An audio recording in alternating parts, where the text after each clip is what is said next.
As you remember the other day, we were fixing the ash auger underneath the boiler that had jammed up. Anyway, it jammed again yesterday with that in it, which is a pair of sort of like loppers.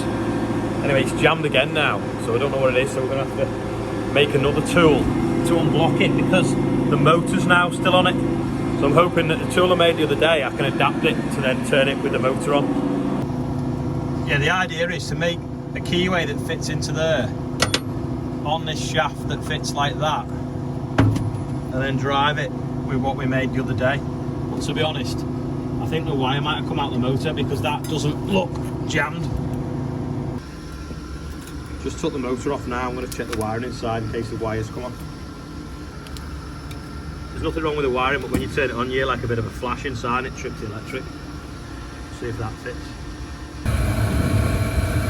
That's good. New motor's on and it's actually going the right way around as well. Well, I'll say new motor, it's a second-hand one that we probably took off there once before. Sounds nice as well, actually. That screws the ash out the bottom of the boiler. Just got a banger rope now. Danny's just rung to say that the pigeons are eating the sunflowers. So I'm going to go and put one of these out. Dead clever. You light the end, the fuse burns down, sets fire to the rope. And then as the rope burns, it sets these off because they're like twined into it. And they bang sort of every half an hour. This is what we call a time delay one. So it's got like a 6-hour burn before the bangers start going off. And then I've got some other ones that there's no rope. If you imagine the fuse starts right by the bangers rather than having this slow rope on it first before it starts to bang, because that one is, I don't know, about 2 foot long before it starts to bang. If you look, there's the pigeons stood on the sunflowers. So we'll set a banger off and see what comes off. I've just pulled one off the rope now, so we'll jump out the car behind this hedge and set fire to it and see what happens. Banger's gone off now, just flying off now. Thousands of them. See?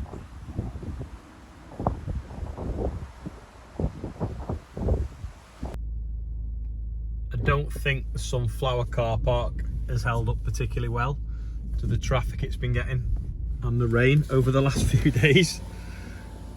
It's a bit like the sun.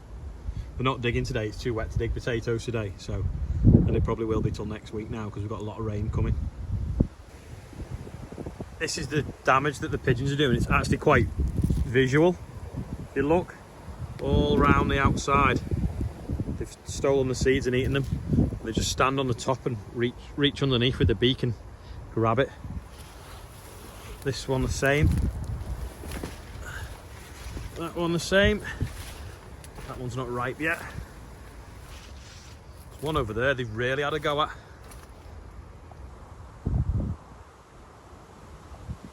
Bit of a moody sky today. Yeah, no, the plan with these is to harvest them with the combine if there's anything left when it dries back up again. So if you look there, that's another one that's been totally eaten. You know, most of the way through eating them. These are the reason why we've not cleaned the combine yet, because it's obviously going to get mucky, dirty, cutting these, and probably muddy, because I guess that when it's dry enough to cut, the soil won't be, so we'll probably need the tracks. Anyway, maybe even Tom Pemberton can come down as well and have a go at the combine because he's busy this summer. But if we combine these in a few weeks, he might have a bit more time on his hands. Another batch of seed socks getting palletised, ready to go to Spalding's. Definitely a workshop day today. Obviously you've all seen me messing around with the boiler for the last few days. I thought I'd just explain how it works. The boiler is basically a big box, and then there's an auger, so like a corkscrew, feeds it with wood chip, goes into the boiler, it burns it inside, and then at the bottom there's an auger, so another corkscrew. This is where I've been messing with the motor. So if we look at it from above, like that, there's the motor that I've been messing with. The auger goes through there, little curly thing, and it pushes the ash that way out of the boiler by the auger turning. And then once it comes out here, it then goes up an incline and into the hopper. So this motor is what this auger had jammed up, so we made the tool to unjam it, and then the motor this morning, something was wrong with the electric, so we swapped it for a different motor. But yeah, so the wood chip comes in the front here, gets burnt there.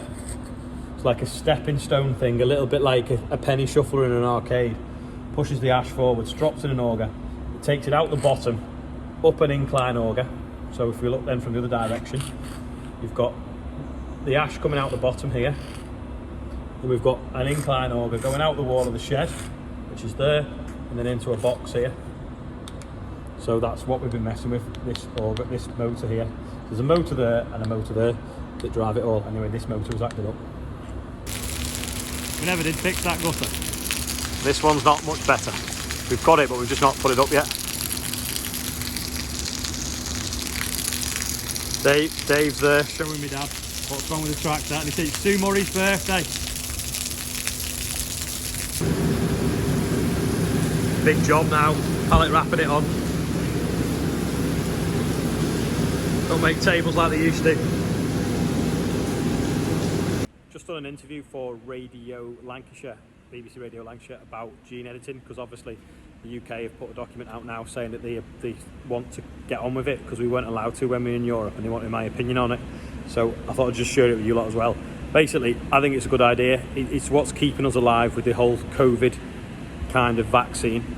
Gene editing is basically only accelerated breeding, so you can basically breed a plant to grow how you want it to grow, or be resistant to what you want it to be.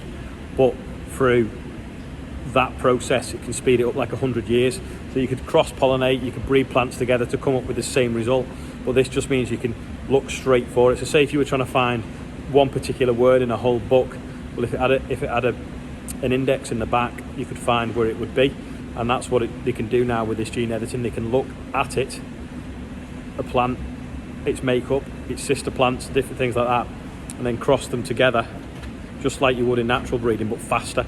So I think it should be called AB, accelerated breeding, not gene editing, because it also gets confused with genetic modification, GMO, which is crossing one thing with another. So something like out of a fish with something out of a tomato, and this, that and the other. That's obviously something that would never appear in nature ever. But gene editing, I think, is a good idea, and it's just a faster way of doing it. So I think it's good. This rain's a bit of a pain because I want to get finished with some autumn drilling, and then we can get this tractor in the workshop, because the painting of it is actually going to be quite a big job. Because if you look inside, the doors, catches are green, so we're going to have to take all this plastic work off around here, this off, the roof off. Obviously the bonnet will take off quite easily. The mud guards are plastic, they need to come off. The wheels need to come off, because behind the wheels is also green inside there, which is dark for you to see. Yeah, you can see. So the ash auger sounds like it's got a stone in it. Yeah, rattling. Yeah, so not an easy job. If it was just the bonnet, it'd be handy, but obviously because we've got all this green around the cab frame, it's not going to be easy. The back window will unbolt up there, not too bad, but then the bottom one's bonded in, but I think we can probably just about mask that because there's a bit of a gap. And then the same with the side window over here, it's held in with these little bolts and clamps, so we'll have to take that out as well. Those people are like, why don't you just leave it green? Well, one, it's the faded horrible green compared to the nicer green, and two, this is the fourth 936 I've had, and to buy them from the factory in black is about a £3,000 option. That was obviously second hand, so I saved a lot of money, but also it won't cost me £3,000 to paint it, and it's interesting, it's winter. It certainly won't devalue it. If anything, it might add a bit of value, and I've always wanted a black one, so why not? I mean, you get up every day, you put long hours in, and what for if you don't enjoy your job? Well, I'll enjoy it more having a black 936 than I will a green 936, so why not?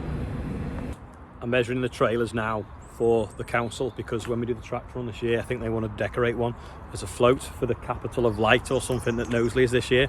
So I'm going to send them a picture of that trailer, the low loader and the grain trailer, and the measurements, and then they can decide which one will be best for them to do up. I was supposed to have an NFU meeting tonight, but I've got back late and the motorway up there is closed, so I'm not going to be able to make it, because it's basically gridlocked about 3 miles square around here. And we just had a guy in the yard that's just took me 45 minutes to get to our yard instead of like 4 minutes. So already running late, there's not a chance I'm getting to the other side of Preston in time. But I think I've had 3 different NFU meetings this week, so it's one of them things. I have to give me apologies. Bought this Bowser a few months ago, but because it hadn't been used for a while, can you see?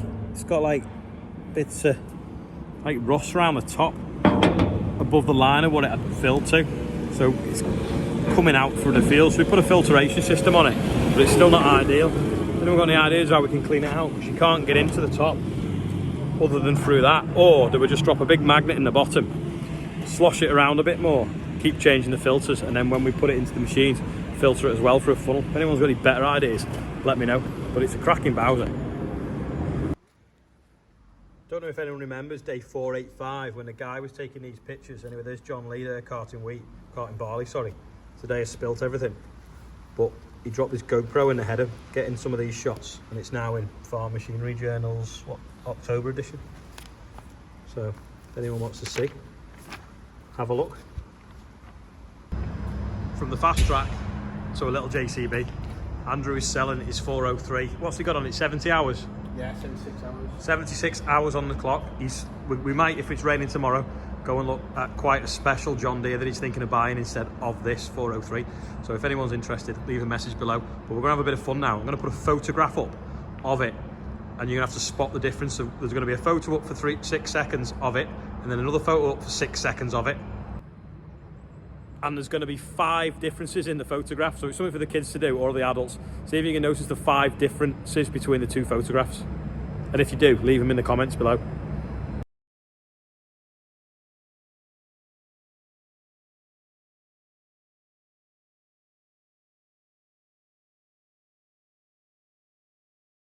There was going to be 5 differences, but now there's at least 7.